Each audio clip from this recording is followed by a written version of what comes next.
Assalamualaikum warahmatullahi wabarakatuh.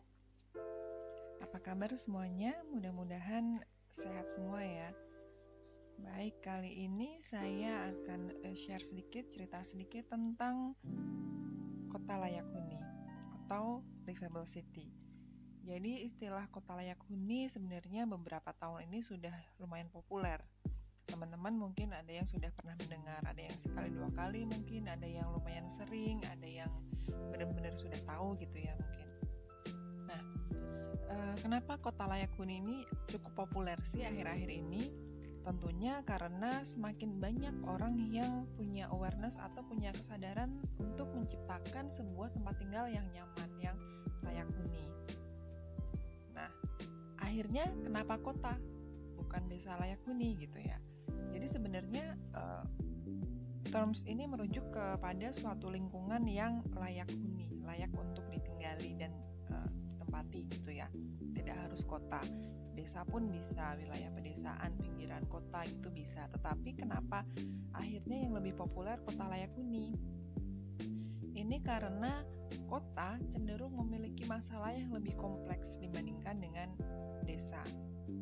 Kenapa kota bisa punya masalah yang kompleks? Karena adanya urbanisasi, di mana berdasarkan berbagai penelitian yang dilakukan, tingkat urbanisasi ini terus makin tinggi tingkatnya.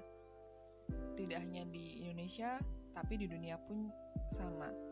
Di Indonesia sendiri, urbanisasi semakin banyak, bahkan berdasarkan penelitian ini dari Bappenas tahun 2017, diprediksikan bahwa tahun 2035 jumlah penduduk Indonesia yang tinggal di wilayah perkotaan itu sebanyak 66%, 2/3-nya. Sepertiganya, 33% tinggal di wilayah pedesaan. Padahal yang kita tahu, wilayah perkotaan dibandingkan wilayah pedesaan, ini luasan wilayahnya jauh lebih besar wilayah pedesaan. Nah, sekarang bisa kita bayangkan sepadat apa kota-kota kita. Karena 66%, 2/3 penduduk tinggal di wilayah perkotaan. Udah kotanya luasannya nggak terlalu besar, kemudian banyak penduduk yang tinggal di situ, bekerja di situ, akhirnya muncul banyak masalah. Yang mungkin bisa kita lihat sekarang adalah permukiman kumuh, kemacetan, polusi, dan lain sebagainya. Itu membuat banyak wilayah di perkotaan menjadi wilayah-wilayah yang kurang layak untuk dihuni. Oleh karena itu, banyak perencana kota atau ahli-ahli atau orang-orang yang tertarik di bidang lingkungan ini berupaya untuk meningkatkan kualitas ruang-ruang kota, terutama ruang-ruang yang tidak layak huni menjadi tempat yang lebih layak huni dengan konsep ini tadi, kota layak huni. Mungkin teman-teman ini punya persepsi sendiri-sendiri juga ya tentang sebuah tempat yang layak huni. Masing-masing orang pasti punya bayangan sendiri-sendiri yang mungkin berbeda. Tapi di sini kita mau discuss tentang kota layak huni. Lebih tepatnya yang seperti apa sih kota layak huni itu? Kemudian untuk siapa kota layak huni ini? Dan apa saja komponen dari kota layak huni? Yang pertama, yang seperti apa dulu ya, atau mungkin secara definisi. Ada banyak sekali definisi tentang kota layak huni. Saya ambil beberapa saja ya. Di luar ini teman-teman bisa kok mencari dari berbagai jurnal, buku, atau referensi lainnya tentang pengertian kota layak huni. Yang pertama, pengertian dari Chicago Metropolitan Agency for Planning, di mana berdasarkan sumber ini, kota layak huni dinyatakan sebagai sebuah tempat di mana setiap orang dapat hidup dengan relatif nyaman, di mana orang-orang bisa membawa anaknya bermain keluar, tapi mereka juga bisa punya privacy, masyarakatnya bisa hidup, tidur, beraktivitas dengan nyaman. Secara lingkungan, kota layak huni berdasarkan sumber ini dinyatakan sebagai sebuah lingkungan yang terkelola dengan baik, tertata dengan baik, kualitas lingkungannya dengan baik, dengan tingkat polusi sampah itu tidak terlalu besar, kemudian tidak terlalu padat juga. Kemudian pengertian lainnya dari studi arsitek. Dari definisi kedua ini dinyatakan bahwa sebuah kota layak huni ini adalah sebuah kota yang menawarkan berbagai kegiatan, berbagai variasi kegiatan dan peluang untuk penduduk, baik untuk bekerja, untuk tinggal, bermain, berwisata, beristirahat, berinvestasi, dan lain sebagainya. Jadi variasi kegiatannya bisa sangat banyak gitu yang ditawarkan.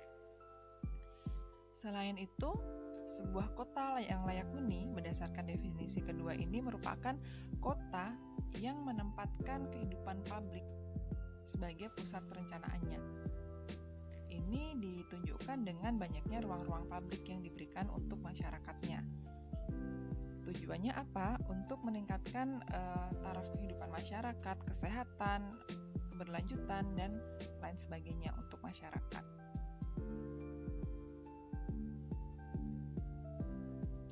Ada lagi pengertian lainnya di mana kota layak huni merupakan kota yang bisa atau suatu ruang kota, ruang wilayah yang memiliki kemampuan untuk menyediakan berbagai kebutuhan penduduk, di mana penduduk juga ikut berperan serta dalam menciptakan ruang itu.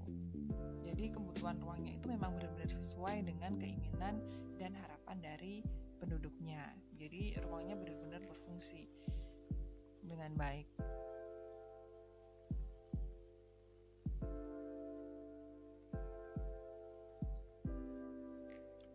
Pengertian lainnya lagi di mana ruang atau kota layak huni ini merupakan kota di mana penduduknya dapat memiliki kehidupan yang sehat, kemudian bisa bergerak dengan aman, bergerak dengan mudah, artinya bisa bermobilisasi, berpindah dari satu tempat ke tempat yang lain dengan mudah, nggak terlalu macet, nggak kesulitan transportasi umum gitu ya. Atau dengan istilah lain, berdasarkan sumber yang ini, sebuah kota layak huni merupakan kota untuk masyarakat. Benar-benar karena tadi pengertian yang kedua tadi, kota layak huni itu menempatkan publik sebagai pusat perencanaannya, ini juga sama. Kota layak huni merupakan kota untuk masyarakat. Selain itu, kota layak huni juga biasanya memiliki ruang-ruang yang menarik bagi masyarakat, terutama untuk ruang publik ini. Oleh karena itu, akhir-akhir ini di Indonesia, karena kesadaran tentang kota layak huni ini semakin tinggi, maka kesadaran akan ruang publik itu juga semakin tinggi. Kalau dulu mungkin taman itu didesain atau disediakan oleh pemerintah daerah dengan desain yang standar kota gitu ya, tengahnya lapangan misalnya, atau rumput saja, pinggir-pinggirnya pohon, standar. Sekarang banyak pemerintah daerah, kemudian banyak konsultan perencana atau secara swadaya masyarakat menciptakan ruang-ruang publik yang lebih bervariasi sesuai dengan karakter masyarakatnya dan kebutuhan masyarakatnya. Jadi kalau mau kita definisikan apa sih kota layak huni itu, secara sederhana kota layak huni bisa didefinisikan sebagai lingkungan dan suasana kota yang nyaman dan aman bagi seluruh masyarakat, di mana kota ini bisa berfungsi sebagai tempat tinggal maupun tempat beraktivitas yang dilihat dari berbagai aspek fisik maupun non-fisik. Yang fisik itu diantaranya fasilitas perkotaan, prasarana, transportasi, tata ruang, dan lain sebagainya. Yang non-fisik diantaranya hubungan sosial kemasyarakatan dengan tetangga, dengan masyarakat yang lain, kemudahan untuk beraktivitas ekonomi, kemudahan untuk bekerja, dan lain sebagainya. Pada intinya, sebuah kota layak huni, karena tadi beberapa keyword sebelumnya adalah kota yang menempatkan public space atau kepentingan publik di perencanaannya, atau kota untuk masyarakat, maka sebuah kota yang layak huni sebaiknya adalah kota yang bisa menghubungkan seluruh masyarakatnya, memungkinkan masyarakatnya untuk bertemu, berkomunikasi, berinteraksi, dan lain sebagainya. Jadi, sebuah kota layak huni seringkali akhirnya juga didefinisikan sebagai kota yang kita cintai. Livable cities adalah lovable cities. Gitu. Di Indonesia ada PU, Kementerian PU ini menciptakan beberapa upaya untuk mewujudkan kota layak huni. Sama keywordnya adalah untuk menciptakan lebih banyak lagi public space untuk ruang-ruang aktivitas masyarakat. Ada beberapa pendekatan yang dilakukan. Yang pertama adalah dengan menciptakan destinasi yang baru atau ruang publik yang baru, atau yang kedua dengan mendesain ulang atau merubah ruang publik yang ada menjadi ruang publik baru yang lebih fungsional. Kemudian yang ketiga, menyertakan masyarakat dalam proses perencanaannya. Yang ketiga, menggunakan desain sebagai upaya transformasi masyarakat. Jadi desain bangunan, desain ruang itu juga bisa digunakan untuk mengubah pola masyarakat, pola aktivitas. Contoh misalnya dengan adanya bollard di pinggir jalan gitu ya, atau batas trotoar yang tadinya motor-motor itu naik ke atas trotoar, akhirnya sekarang nggak bisa naik ke atas trotoar. Nah itu daripada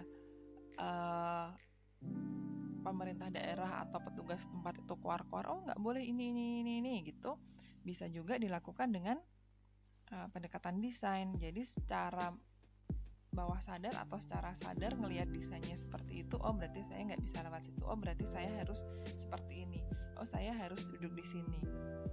Atau yang paling gampang karena sekarang COVID, ada bangku, ada yang disilang-silang gitu kan. Ya yang walaupun mungkin nggak bisa 100% paham aturan, tapi setidaknya itu bisa mengurangi orang-orang yang tidak paham aturan atau mengurangi peluang-peluang pelanggaran. Jadi tempat duduk bisa untuk duduk hanya untuk sekian orang, harus berjarak gitu ya. Kalau disilang-silang gitu kan, daripada harus teriak-teriak gitu, dengan desain sederhana seperti itu bisa membantu untuk merubah perilaku masyarakat. Kemudian pendekatan yang terakhir adalah untuk berkolaborasi. Jadi tidak hanya pemerintah saja yang membuat ruang publik, tapi pemerintah berkolaborasi juga bisa dengan masyarakat, bisa juga dengan swasta atau akademisi atau siapapun. Jadi peluang kolaborasi ini semakin dipromot atau semakin digenjot gitu. Nah, prinsip dari kota layak huni ini banyak sebenarnya. Mungkin di next kita akan bahas lebih detail tentang prinsip. Ini sekilas saja terkait livable city. Jadi berdasarkan Philip Center, sebuah livable city, sebuah kota yang layak huni memiliki 3 prinsip, yaitu resilience atau kebertahanan atau ketangguhan. Kemudian yang kedua adalah authenticity atau keasliannya, dan inklusivitas. 3 prinsip ini yang menandakan sebuah kota bisa dinyatakan kota layak huni berdasarkan Philip Center. Kemudian lebih detail lagi, karena sebuah kota layak huni itu mungkin persepsi antar penduduk itu bisa berbeda, akhirnya banyak lembaga, banyak ahli-ahli kemudian merumuskan berbagai indikator terkait kota layak huni. Di luar itu ada Douglas yang mendefinisikan kota layak huni itu dibagi menjadi 8 indikator. Yang pertama tentang visi kotanya, yang kedua kualitas lingkungan, ketiga transportasi dan aksesibilitas, 4 fasilitas, 5 utilitas, yang keenam ekonominya seperti apa, 7 sosial, dan 8 kondisi birokrasi dan pemerintahan. Di Indonesia sendiri, IAP juga atau Ikatan Ahli Perencana juga mendefinisikan beberapa indikator kota layak huni. Ada 7 indikator. Yang pertama adalah kebutuhan dasarnya, Kemudian yang kedua, fasilitas umum dan fasilitas sosial. Yang ketiga, ketersediaan ruang publik sebagai wadah interaksi. Kemudian yang keempat adalah keamanan dan keselamatan. Kelima, partisipasi masyarakat. 6, dukungan fungsi ekonomi sosial budaya. Dan terakhir, kualitas kota. Oke, mungkin itu saja untuk Kota Layak Huni. Selanjutnya bisa kita bahas lebih detail lagi ya terkait indikator-indikator ini. Terima kasih semuanya. Wassalamualaikum warahmatullahi wabarakatuh.